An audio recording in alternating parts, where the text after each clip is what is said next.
Hello, Monster Loves You community. My name is Cthulhu Girl, and today I would like to show you how to get the Advanced Neurosurgeon achievement. So to start out, we're just going to start a new game, and we're going to go through the beginning of the game with just kind of some basics.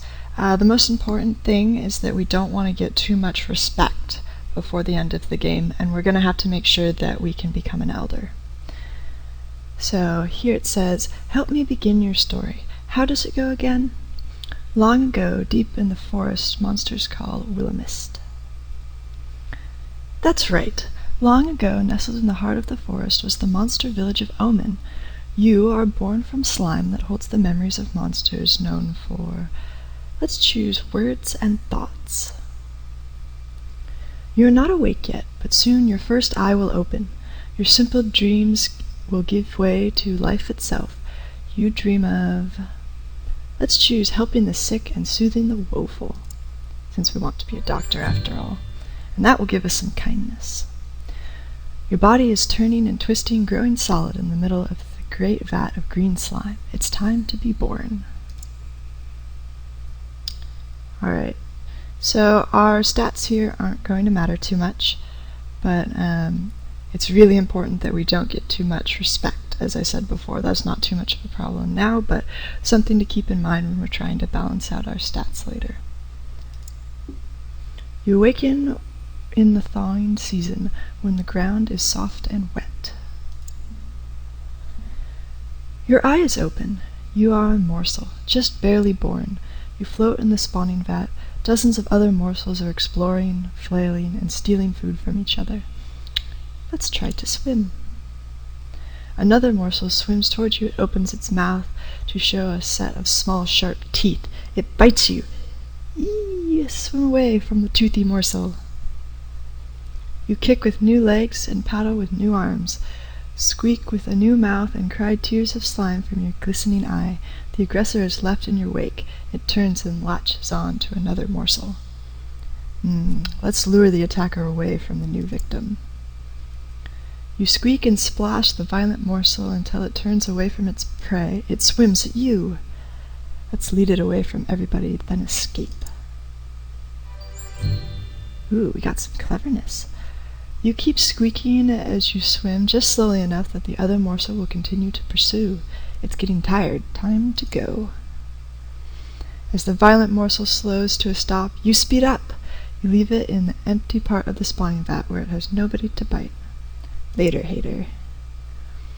Splash, flutter, splish, squeak. Another morsel is too weak to swim properly. It's sinking toward the bottom of the spawning vat. Oh no, that's terrible. You feel a deep sense of injustice at the smaller morsel's impending demise. If only you could do something about it. Let's do something about it.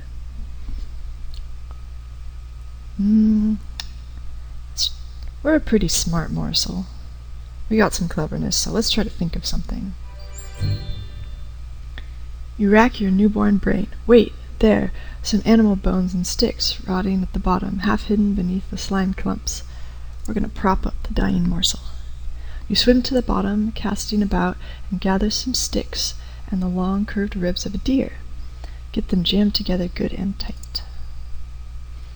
The morsel's own dissolving body holds everything together well enough.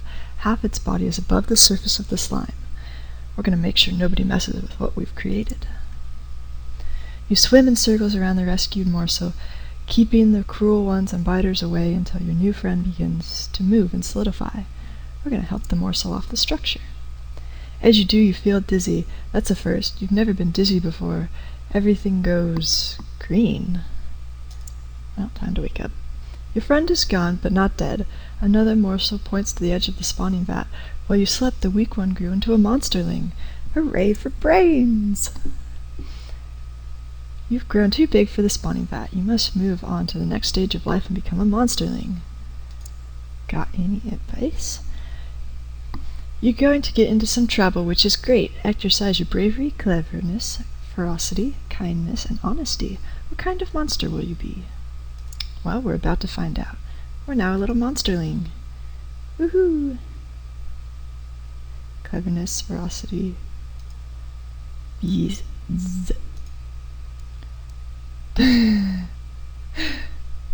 We are a very adorable monsterling. Okay, so we have 8 days, which means we can do 8 tasks. And this here is our respect. We want to keep it as low as possible. So let's start some adventures.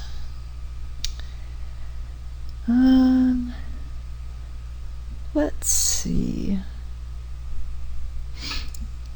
Let's get this fox one. A roly-poly fox stumbles into the brood cave, leaning against a rock and coughs. It looks vaguely at you and the other monsterlings, showing no fear. Let's talk to the fox. The fox says, "Hello, I am a talking cough. Cough, cough, cough, cough, hack, hack, cough." Then it drills and spits. It's really sick. Yeah, I don't really want to leave it there. It could get us all sick. And if we slaughter and eat it, then we could get sick. So let's help it escape.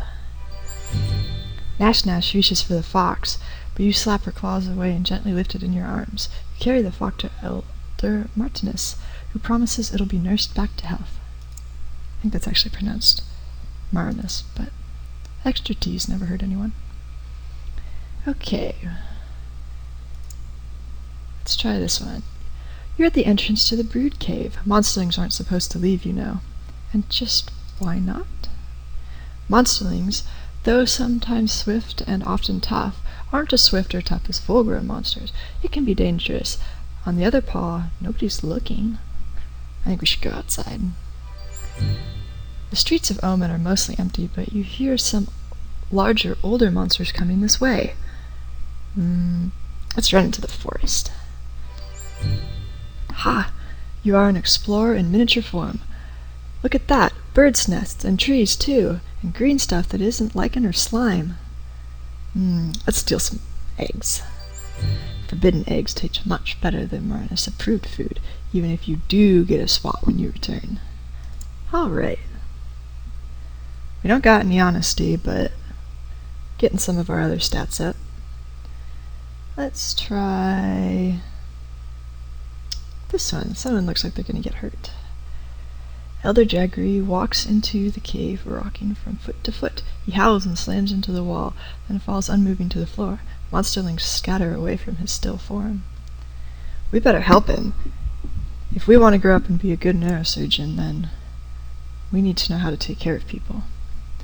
You creep over, afraid but determined, and see a human's metal knife stuck in Jaggery's back. He's leaking from the wound. You think he might die before you can get help. Let's see, we're going to pull out the knife.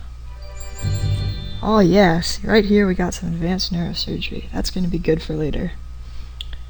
There are very few quests that'll give that to us, but we want to stock as many of them as we can. You grasp the knife in your little claws and pull, then rock it back and forth and pull some more. A gush of red covers you, but Jaggery starts to breathe normally.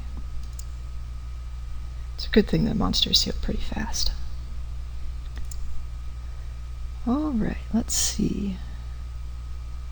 Let's try this one. Nash Nash buys a delicious mouse head mushroom. Mine! She plucks it from the floor, but it tumbles from her claws and bounces into the dark crevice in the wall. Let's go get it. Okay, how? We could fish out the mushroom with something sticky, crawl inside and get the mushroom, or offer to help Nash Nash get the mushroom back. Let's try to fish out the mushroom. You spit a glob of slime onto one claw, then reach in as far as the crevice as you can. Success! You devour the delicacy for yourself. We probably shouldn't have done that. We probably should have given it back to Nash Nash, but very well. Oh man, we're halfway toward becoming an adolescent. Let's see, how do we want to continue to firm up our personality? Let's try these question marks. Smark sits quietly by himself in the furthest, darkest corner of the cave. He is slumped and deflated, like a float pod missing half the gas inside. His eyes are brim with slimy tears. Let's ask him what's wrong. Let's see. Smark looks down at his body, which isn't roly-poly or muscular like the other monsterlings. He's sort of scrawny and weak. Let's see. I think that's fine. He can be scrawny. Remember, we're all monsterlings. We're going to grow up to be monsters, and that's great. You rub Smark's bony shoulder and whistle a cheerful tune. Smark sighs and nods. Okay. Hee hee hee hee. You're still a cute little monsterling, but soon we're going to grow up. Chenjil sits by herself, kicking pebbles. She's clearly upset about something. Oh man, we live in the smelliest cave in the world? Gosh, we're living the life. What could possibly be wrong? Chenjil frowns. I had a bad dream. I cried in my sleep. Weemy heard me, and now he's telling everyone I'm a fraidy morsel. Well, technically we're a monsterling now, but... let's help her with her problem. Weemy is right over there by the lichen pile, chatting with Nash Nash and Blistry. Chenjil cringes as he waves at her.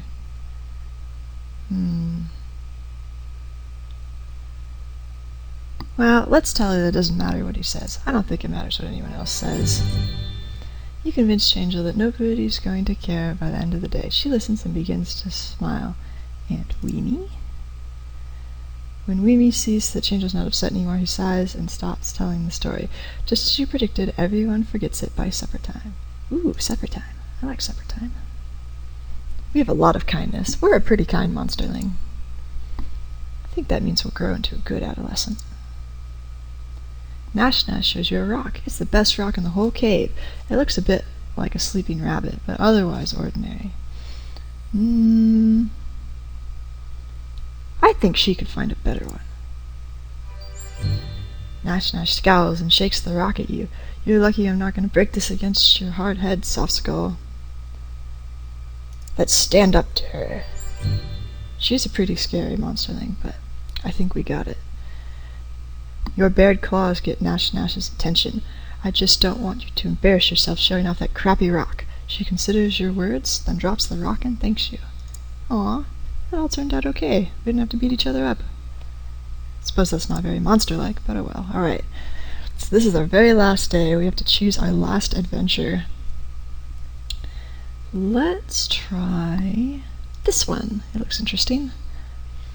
You're chatting with Globclaw and Blistry when a foul stench wafts over. Monsterlings all over the cave are shivering and holding their noses. Yuck, what is it? It's Blotz. Globclaw says somebody's got to tell him he stinks, but not the way monsters should. Blotz sees your group and makes his way over. Globclaw and Blistry retreat. We should probably talk to him about it so people don't dislike him. You spread your claws in a friendly way and Block sits next to you. Blotz pouts. Why'd they run away? Let's make up a clever story to help him, because I don't want to lie to him. You begin to tell the story of the cleanest monster, a shiny paragon of hygiene and delightful scents. You can almost hear the sounds of bathing. Blotz is enraptured by the story. Keep going. You end up with, but I only made up the cleanest monster story who is not you. You stink, Blotz. We need to wash you. And you do. That seems like a pretty mean ending to the story, but maybe it's good by monsterling standards. Oh my, you wake up and find that you're no longer a little monsterling. You're growing up. Wow. Elder Marinus calls the oldest monsterlings to gather in a group. You're one of the oldest ones now, so you join them. She looks grave. Oh, we better go with her. Marinus shuffles down the long tunnel, turning this way and that among dozens of forking passages. Well, let's keep going. Monstrum stops at a warm, humid chamber with a pit in the floor. She points to the pit, which seethed with a thick mist. Yeah, we're just gonna jump right in. You fall and fall some more, and fall and you're falling, and other monsterlings are falling? Yes, some of them are crying, and you can't see through the mist. Or is it fog? Maybe clouds? Groans and moans and whispers, screams. Where is this? Must be somewhere. Land on smooth flat stone. Despite the swirling vapor, the floor is dry as bone. Hey, that rhymes. You hear other monsterlings breathing nearby. Some of them are still above you, still falling. Let's try to cushion another monsterling. Oof. You don't see who you helped. Whoever it is rolls away into the thick fog without a word. Gratitude is not important. You rejoin some of the monsterlings at the edge of the mist. There are more passages out of here than you can count. Some monsterlings begin to panic while others look determined. Let's take charge. That makes things easier if we're in charge, right? The other monsterlings watch you, curious. Let's help everyone work together. You lead the other monsterlings in a rousing song. Putting aside their trepidation, they advance into the twisting passages. Soon, you have all convened in a cave full of even thicker mist. Where's everyone? We can't see each other. Uh-oh, that doesn't sound good. The chamber swirls with mist, smoke, fog, vapor, except it's not any of these things. Or those things. It's ghosts. Hundreds of them. Large and small, they're everywhere. Ooh, I wonder what they're ghosts of. One by one, the pair of ghosts begin to turn their attention to you. Their eyes glow different colors. I don't think we should cringe. That might cause them to attack. The ghosts speak in many voices, all hollow and distant, all in unison. They ask you, do you fear? I don't really want to talk to them. I want to pretend I'm not here, so let's just wait and say nothing. The ghosts stare into and through you as though you're the one made of mist. One sharp voice speaks from behind you. Why are you here? I really like lecturing the ghosts about the monster life cycle, but I'm pretty sure that's not why they're asking that. Let's continue to bide our time.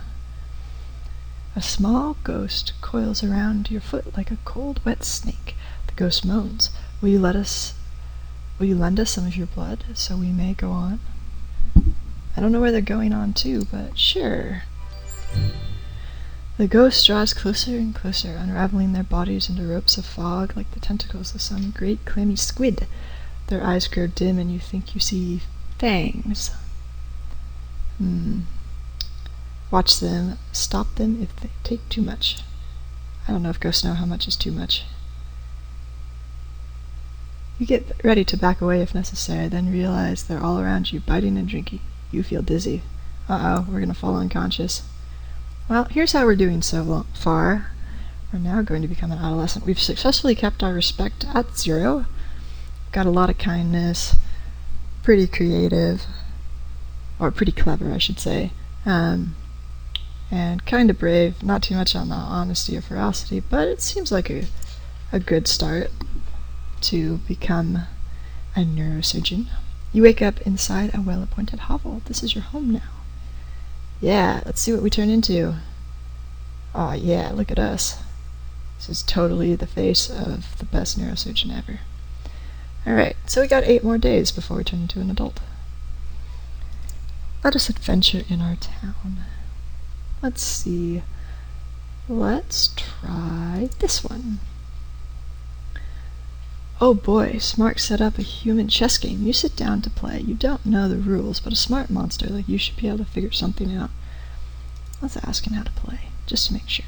Smart points at the pieces and moves some of them around, then knocks one over with another. It must be a fighting game. Ah, yes, that's definitely what chess is.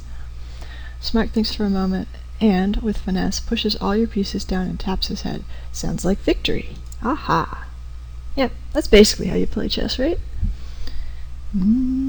Let's see. We just have to knock his pieces off, or knock him over. Well, we set the board on fire, nobody actually falls over. We could blow them all off the board, that would work. Gluing them to the board does not sound like a good idea. And kicking the board over, I think we both lose then, so let's go with this one. Puff, most of Stark's pieces fly off the board, but he's able to save one. You both enjoy the rest of the game. Yay, that's good. Let's try this. Something smells good. You and Glowpaws find a trail of feathers at the edge of town. Following, you find an eagle with a bleeding wing. Is that good? I don't know. For several hungry monsters, possibly. For 2 small ones, maybe not. This eagle is big, and hurt or not, he could probably mess you up pretty bad. I don't think we should attack him then. Maybe if we get help for the eagle, we can learn something about healing people? I don't know. You leave Globclaws to guard the eagle and run for the spine doctor. She brings bandages and a soothing salve. We're going to help the spine doctor tend the eagle. The spine doctor works quickly, and soon the bird can fly again. The doctor says he will need to rest for some time as soon as he returns to his nest. Yay! Ooh, clouds are nice. I like clouds. Suddenly, a stinging rain pours down. Everyone scatters and gets under cover, even Blistery and Smark. Let's run under cover with them. They're our friends. While the rain pours down, you cuddle with Blistery and Smark under the bleachers. Let's play a game. I didn't know we had bleachers, though. That's surprising.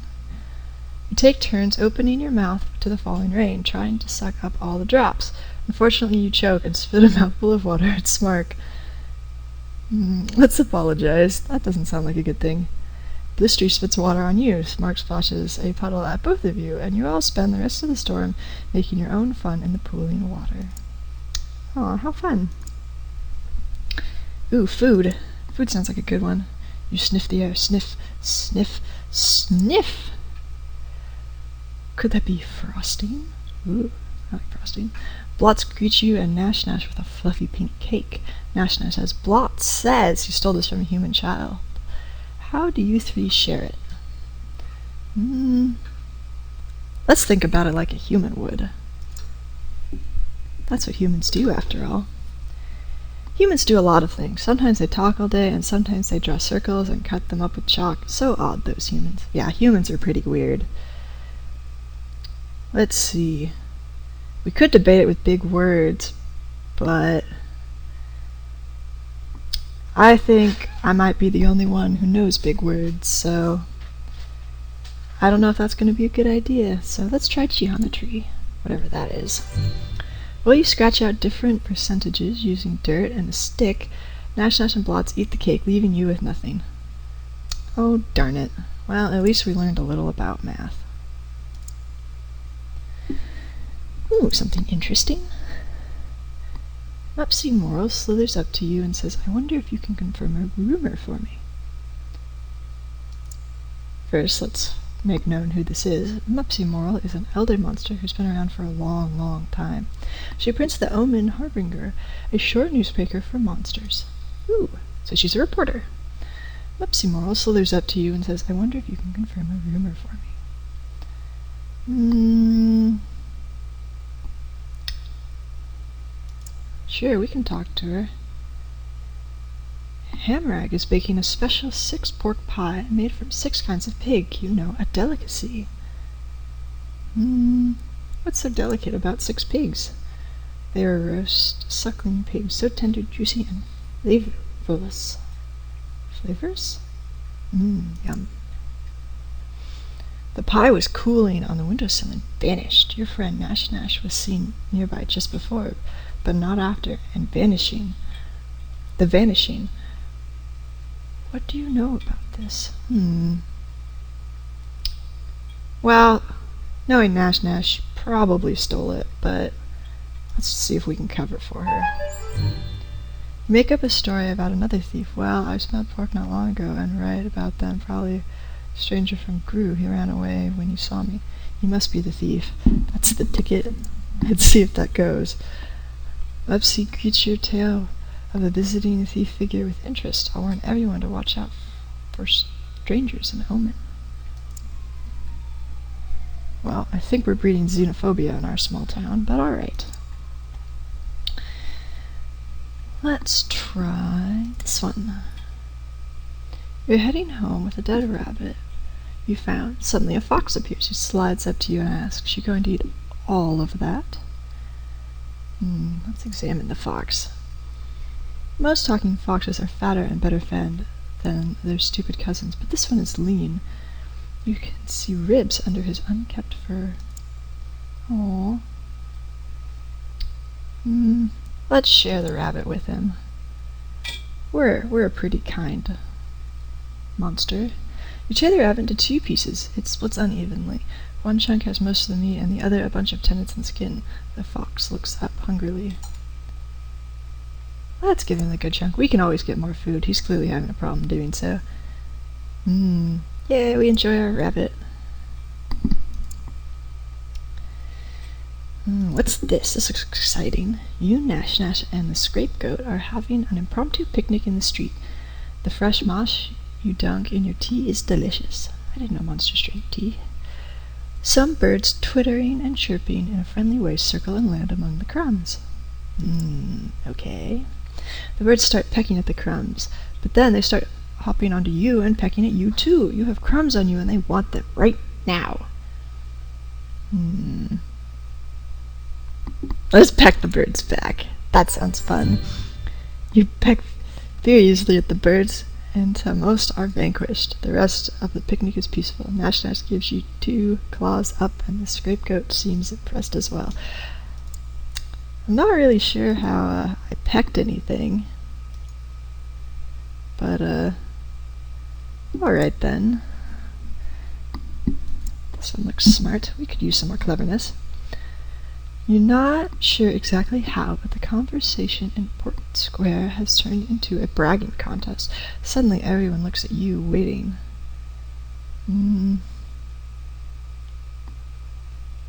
Sure, we can boast of our courage. You tell everyone how little meaning fear has to you, and as you speak, you feel just a little bit braver. Then Mystery asks you, what about humans? Ooh. What if you met a human in the forest? Just one. What would you do?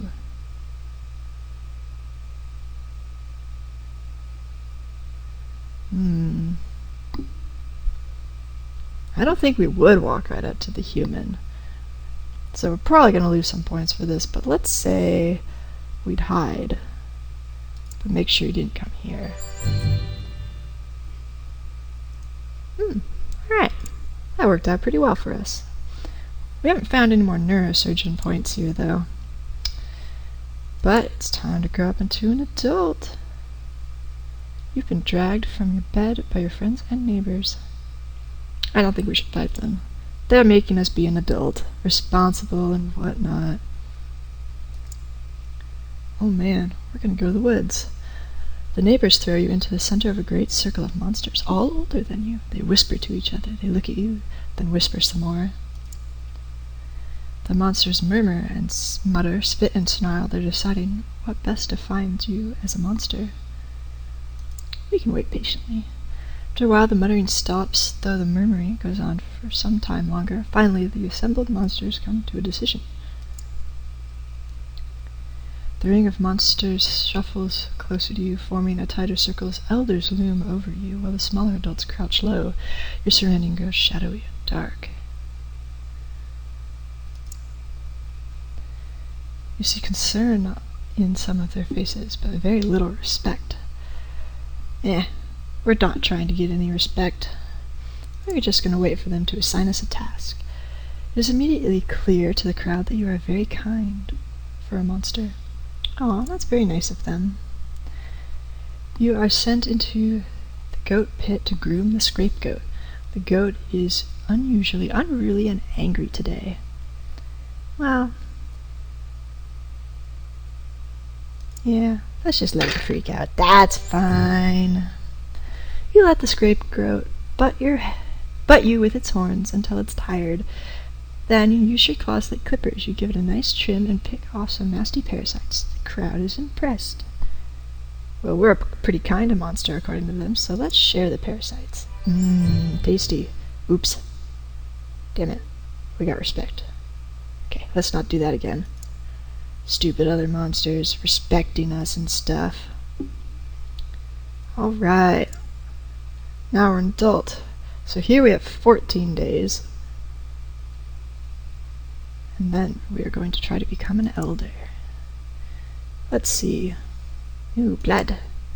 That's a good one. Oh, I love this quest. You stalk the forest, hunting an elusive swift elk. Suddenly emerges from the underbrush, lowering its antlers and pawing at the ground. It's going to charge. Excellent, we shall fight it. The elk charges and you duck under it, slashing a hole in its chest, but instead of a heart you find nothing. The elk turns, catches you with its antlers, and flings you into a tree. Well, that's kind of odd. The elk bounds away. It's unkillable. Nothing is unkillable. I'm a monster. You keep chasing the elk until it pauses to drink from the stream. Then you spring at it without fear and tear it limb from limb, head from body, antlers from skull. Rawr! Its pieces are still twitching as you devour them. You are filled with a strange heat, but it soon fades. Damn it. I gotta quit doing that. But I like that quest so much. Oh well. 11 respect isn't too much. There are some quests that'll help us lose respect. Let's see if we can do that. You take the lead on the hunt in the willow mist, but you've become separated from the group. Suddenly you catch sight of something. There. Where? Within the thicket, rumor has it that an especially large, clever snake tricked Nash, biting her and made her sick for days. It's right there, waiting, watching. Let's try to eat it. You slowly creep up on it, sharpening your claws. Suddenly you stop. A print in the dirt is clearly from Nash's foot, and that's definitely dried monster blood around it.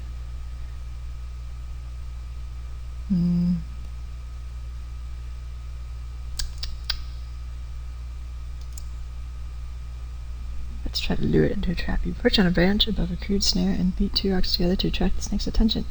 This goes on for some time. We're going to keep beating those rocks.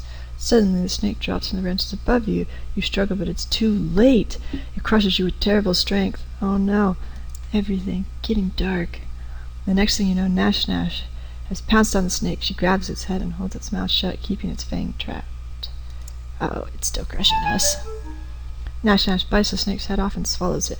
He grasps the coils loose, and Nash is carried through Omen by a group of cheering monsters while you are left to recover on your own.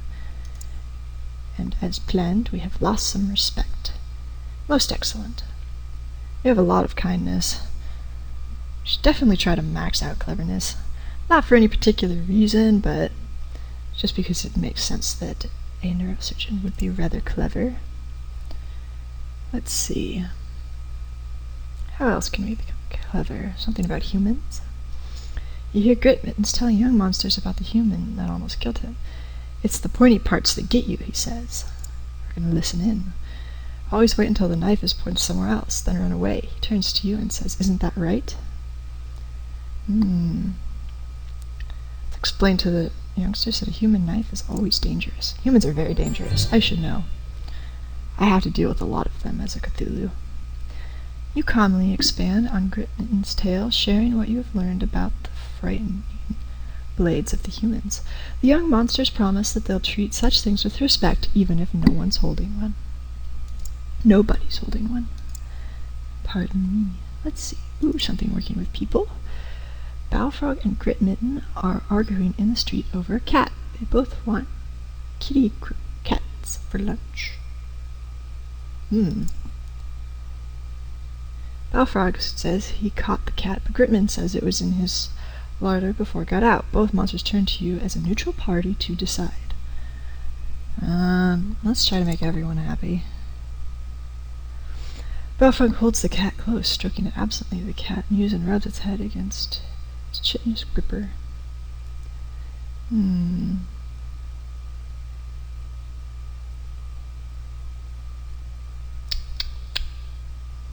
Since I kind of want to try to lose some respect, let's see if maybe we can ruin the whole situation by demanding to hold the cat.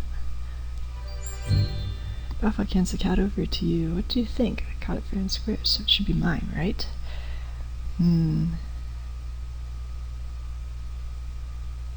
Let's give it to Grit Mitten.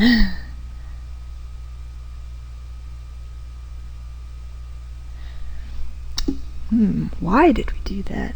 Because it's funny to watch Balfrog suffer. That's sputter. That's technically kind of why we did it. Yeah, sure. Oh, damn it. We got respect.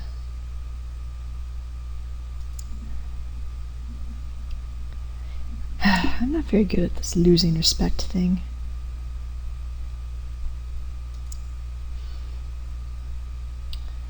You sit with Nash and Globclaws on a tattered red blanket, eating cookies and talking about artifacts.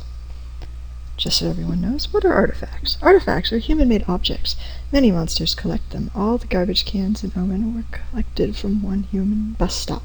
Some artifacts are interesting. Some can be dangerous. So let's continue our discussion about artifacts. Globclaw sighs. I really like artifacts. I want a nice, big collection. But it seems like I can never find any good ones. You and Nash exclaim, glances. Glance. Nash runs a claw along the handlebar of her little scooter. You both know some good spots.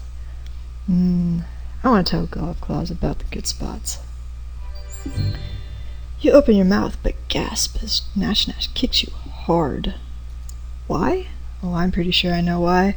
Nash whispers, that'll be less stuff for us. I don't care if you have less stuff, but if I do, you're in big trouble.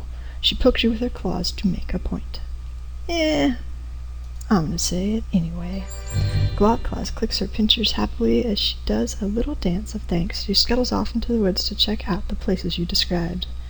And Nash makes good on her promise of big trouble, in the form of a thorough drubbing. You crawl back to your home exhausted and bleeding. Well, at least we were a good friend and got our kindness back up to full. What else? Ooh. You find a red hood and a basket in the middle of the forest path. A human house is nearby. Funny, you never noticed it before. There's a white picket fence out front. Let's circle the pretty little house. There's a great deal of blood in the yard, along with a half-dead wolf coughing weakly. Let's ask the wolf what happened. Woodcutters, friend. You can't trust them. Beware their axes, even worse than knives. The wolf finishes dying. Let's just bow our head in respect. I don't really want to eat him. You never know what killed him. You're not sure if you're respecting the human capacity for killing the wolf's perfectly timed... You're not sure if you're respecting the human capacity for killing or the wolf's perfectly timed last words, but before you come to a decision, you've grown bored. Well, let's leave. You walk home with a spring in your step and a whistle in your maw. Yay! What else? Ooh, food. I like food. As you explore the wilderness, you notice the air smells faintly gingerbready.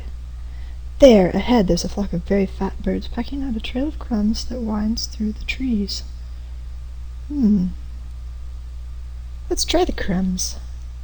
They almost taste like a last resort. You're not starving, but if you were, they might taste better. Let's chase the birds away. Frighten the birds just because you can. It makes you feel bigger and stronger for a little while. I love the references in this game. Just to say that. Alright, so we're halfway through being an adult. We could definitely stand to get some more cleverness, bravery, something along those lines. Honesty is kind of Ferocity I don't really think fits with a neurosurgeon, but whatever. Either way, I don't think we have enough respect for it to ruin anything. Definitely want to try to lose some, though, just in case. What can we do here? You and Globclaws come across an ant and a grasshopper, both locked in mortal combat. Each is biting the other's back leg. Get involved in this buggy battle. As you reach for the bugs, Globclaws holds you back. Isn't there a legend about bugs and wheat? Maybe you should be careful. Accept this timid advice and don't interfere. Sure. Damn it. I'm really not good at this. You hang back and watch the tiny fight. Globclaws praises you for listening to her. Too much respect. Must do jerk things. What can we do here? You're bringing home a human coat you found hanging on a tree when you see a cat waving at you. Oh, how nice. A cat. Wave back. The cat is standing on its hind legs, wearing human boots, and indeed is covered in human clothing artifacts. Save me, he cries, pointing to a wolf who has it cornered. Get the wolf.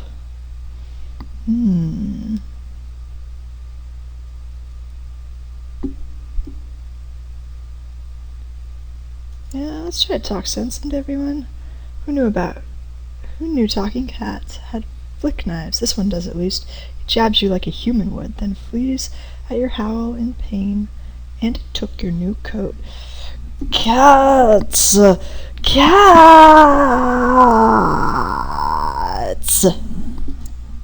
Yep, cats.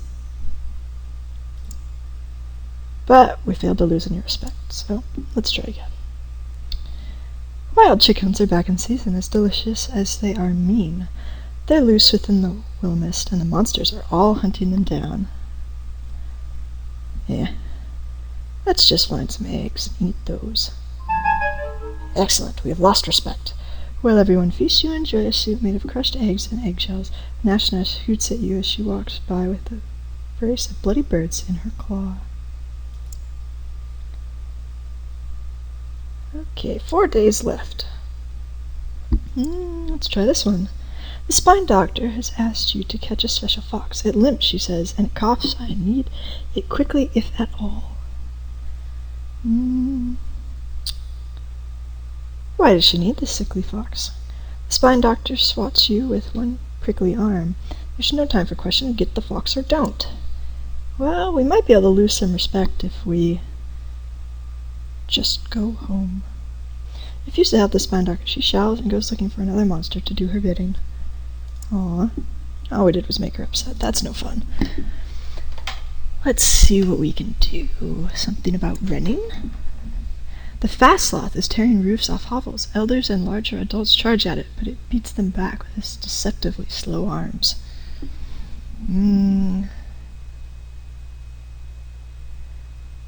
Let's hide. You rush off to avoid being eaten by the fast sloth. Nash later hunts you down and calls you a coward. Alas.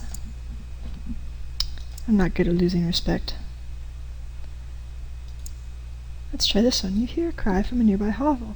What's happening over there? Sasswade, a new adolescent, doesn't understand how the windows in her hovel work. She's trapped her paw under a heavy pain.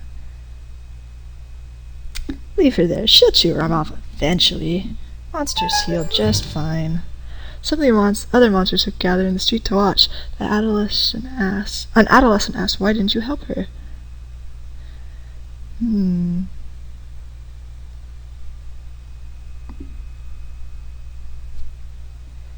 Let's yell at the youngsters. Little ones should be seen and not heard.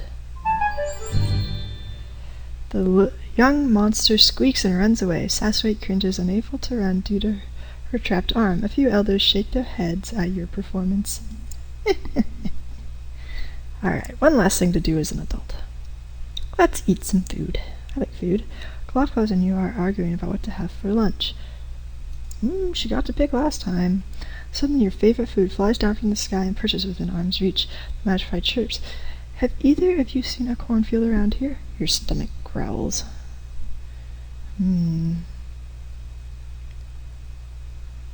if we can lose respect if we scream and flee. The next time you see a Galapagos, there are a few tiny feathers hanging out of her mouth. Well, I'll have in respect. Not too bad. You're growing old, my friend. Your body is very soft and you're dripping slime everywhere you go. It's getting hard to leave your hovel. Well, we're getting to the end of our life. Let us embrace our fate. Except a group of elders is waiting at the door of your hovel. They've seen your drippings. They know it's time for you to dissolve or ascend. I would definitely like to try to become an elder. That would be necessary for getting this particular ending. The elders of Omen surround you at the spawning vat. They've built a fire beneath a small cauldron. Your body is squishy and damp. Let's be tested and try to ascend. A mass elder comes forward. She says, it's time to decide. All the elders growl and snarl. Let us watch. The mass elder claws herself. 3 drops of liquid splatter against the hot bottom of the empty cauldron. Thick vapor rises in the air. Let us listen. The mass elder says, who has already decided the fate of this monster? We shall wait. None of the other monsters come forward. They don't respect you very much. I'm not very surprised. The mass elder has placed 5 flat stones on the ground before you. She says, choose one. Chance will guide your claw. Let's pick a stone that looks good. Reach for the stone. Someone shrieks in the distance. All eyes turn in that direction. You realize you can peek under the stones if you're quick. Nah, that doesn't benefit us at all. You wait a moment and the shriek dies away. All of the elders turn back and watch you. Now we'll choose our stone. The other side of the stone is etched with a crude glyph. It shows a monster holding one claw, speaking intently. The mass elder says, "Ah, honesty. You have just passed that test. Most excellent, by not peeking. Choose the next stone." The other side of the stone is etched with a crude glyph. It shows two monsters fighting. The mass elder says, "We will test your ferocity. Let us be tested." Two large monsters seize you from behind. They growl and try to pull you apart. What? Fight them both. You flick your claws out and squirm around to face your attackers. The blood-curdling shriek, you give each one a face full of slices. They deserve the scars. Several monsters howl their approval and step forward, adding more fluid to the iron cauldron. Charge at the cauldron! Oh dear. You hold the cauldron, which contains the portentous infusion. It's heavy. Let's try to ascend. You drink the bubbling concoction, then belch and howl. Your body solidifies almost instantly, and you are an elder now. Wow, we ended up with another respect, but we can now continue. You're now an elder. You're welcome in Zank, the oldest of the monster towns. At this stage in your life, you can play your cards right. You'll be able to affect both the ways monsters view humans and vice versa. Use your powers of persuasion wisely. So, in order to run off and become a neurosurgeon, we need both monsters and humans to view each other very negatively. This is so that they will attempt to fight when they meet each other. So let's see, we got 14 days, same as adulthood in Elder. Let's see what we can do. Elder Riddy wants to stop using electricity from the humans. It's making us less monstrous, he explains, and it is a human thing through and through. Ooh, we happen to know a little bit about electricity. You shuffle forward and raise one claw, clearing your throat. All the elders turn to look. Riddy says, "Ah, you agree with me?"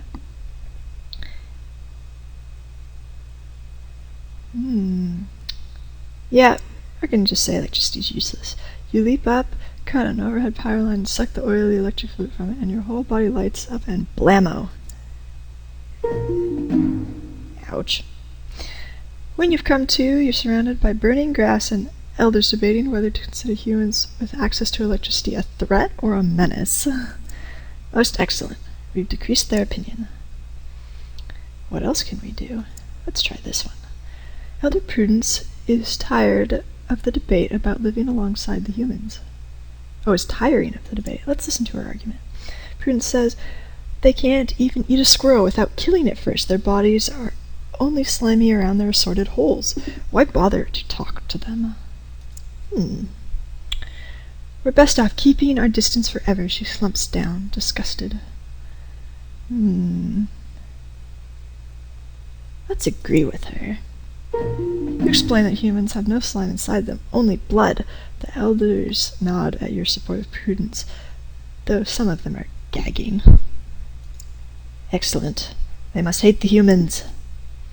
What else can we do? There's a house.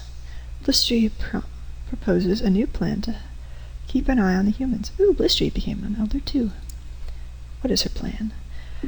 Who'll take over an abandoned house in Carmen? Keep someone in there at all times and take extensive notes on everything they do. Interesting idea.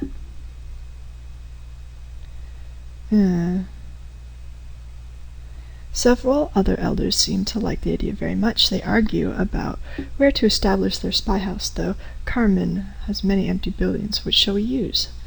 Let's try to ruin everything. You encourage the plan, emphasizing the danger every human presents. An expedition moves out right away, settling in the little house next to the cat boiling pots. They'll boil us too? The sound and smell echo in their dreams, but the spies are too afraid to interfere. The other elders are even more afraid now. Excellent. A spying one. Globclaw unrolls a big map showing the surrounding region. She points one pincher at a series of red circles. Say, what? These are places where I've seen humans drop things. I think we should put garbage cans there. Why? Globclaw says, so we can harvest the things they drop. Then we can study them and understand them better.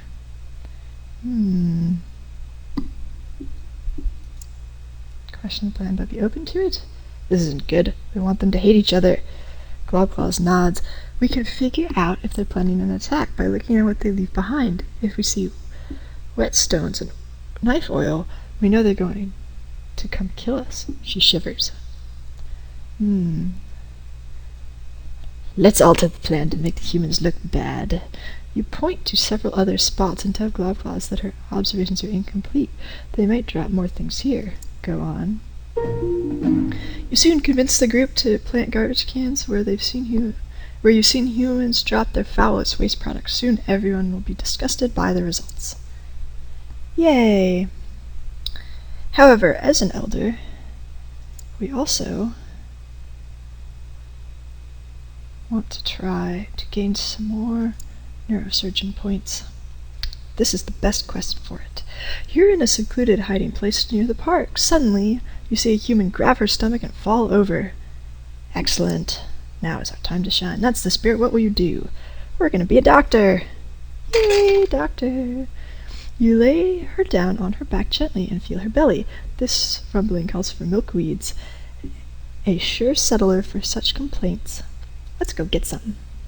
You dash into the park where you find a few pods of the stuff. Using your claws, you open up the pods and drain the contents in the human's mouth. She moans and tries to push you away, but you hold her still and keep the medicine coming, just like the spine doctor taught you. Okay. Success! The human is soon standing unaided. Other humans come to help her, but she hardly needs their assistance. Off you go. Alright, 15 advanced neurosurgery points. Unfortunately, it also makes the humans like the monsters. The human brushes milkweed fluff from her chin and looks around for her savior. You're sure she's watching as you loop away. Alright, now to undo the goodness we did. Let's try this one. You're investigating a stack of crates in an alley. You hear a shriek. Ah, screaming boxes! Wait, it's a small child. He runs in, followed by 3 slightly larger ones. The small one jumps behind the crates to hide, next to you.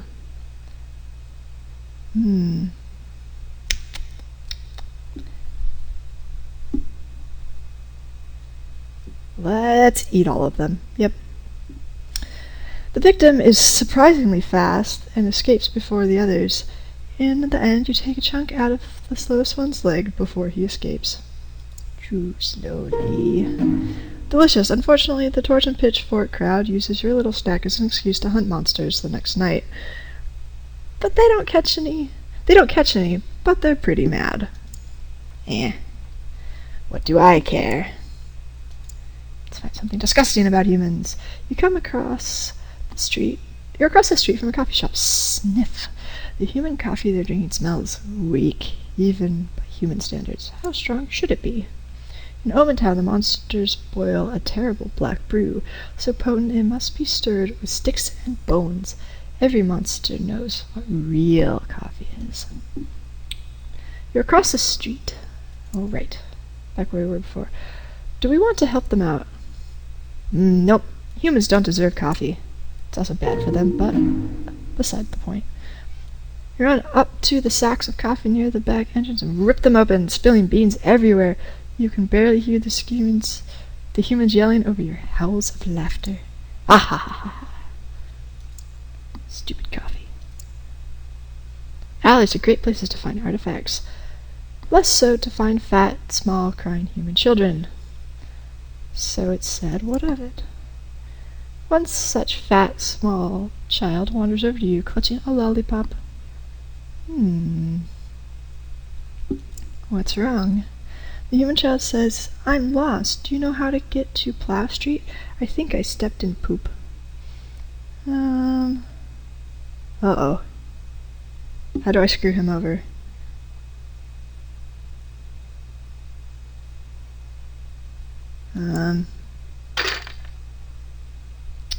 drag the child, still crying, onto the sidewalk. A loud human in a louder dress swoops down on the child, clutching and fussing.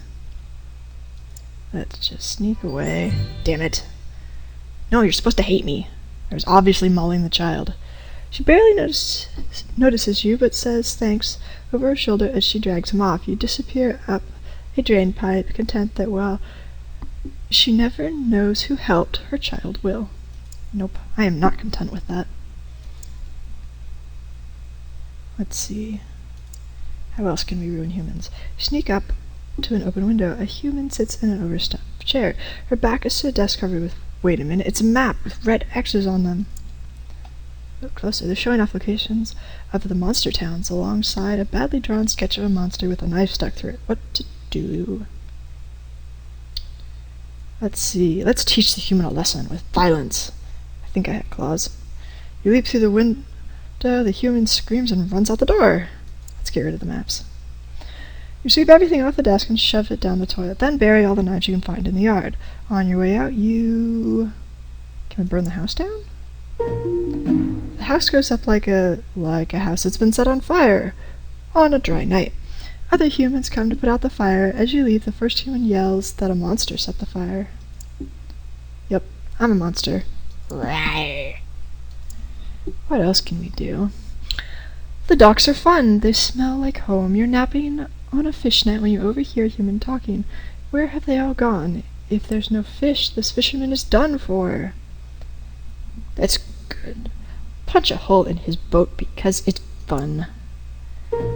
Soon the lack of fish is the least of the human's problems. You salute the ship and giggle as it sinks. Most excellent. Let's see, what else can we do?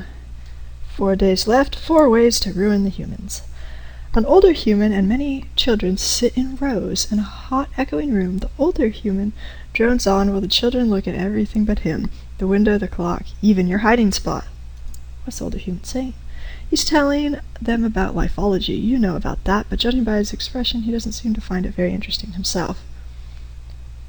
Let's disrupt it. This is obviously school. Boring conversation anyway. You spring into the little room, spread your claws, and shriek. All the children scream and flee. Ooh, we can devour a child? Oh yes, so easy.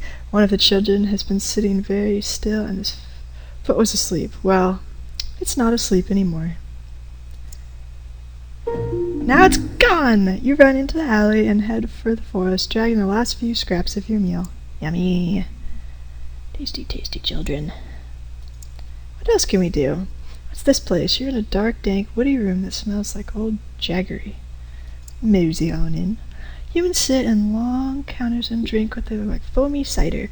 They seem sad and a little confused. Oh, it's a drinking place. After a bit, you see that there's a stool open, so you climb up and plop down on it. One of the humans starts muttering about his problems.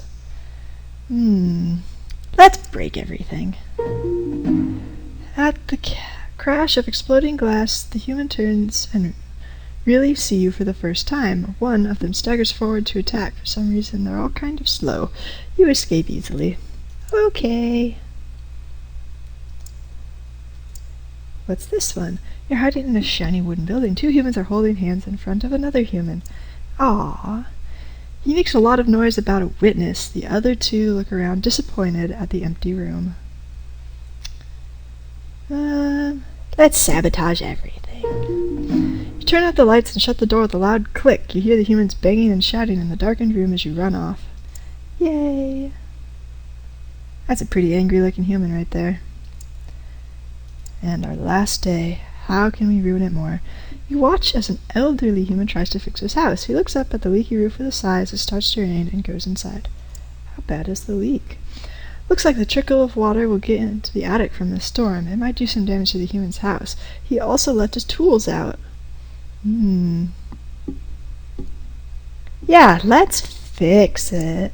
You dance around on the roof, tearing up more shingles with your claws and letting in gallons of rain.